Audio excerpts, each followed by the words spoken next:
গাজার বাসিন্দারা জাতিসংঘে ইসরায়েলি প্রধানমন্ত্রী বেঞ্জামিন নেতানিয়াহুর ভাষণ দেখেছেন।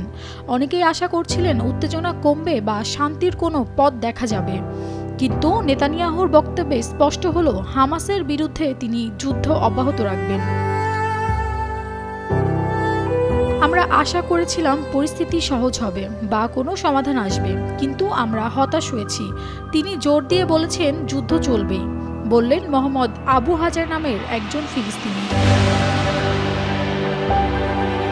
বসুন্ধরা টিস্যু অশুদ্ধতার বিরুদ্ধে এক বিন্দুও ছাড় নয়। আরেক ফিলিস্তিনি মোহাম্মদ আবু আলকাস জানান, নেতানিয়াহু তার অবস্থানে অনড়। তিনি হত্যাযজ্ঞ ও গণহত্যা চালিয়ে যাচ্ছেন, কোনোভাবেই তার অবস্থান পরিবর্তন করছেন না।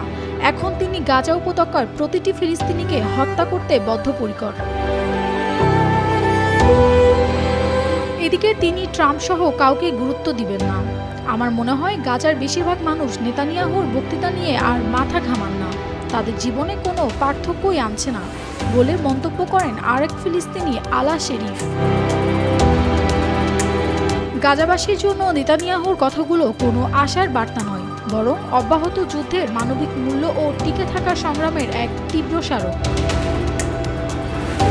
Nafisa Tasnim Ridhika, Daily Sun.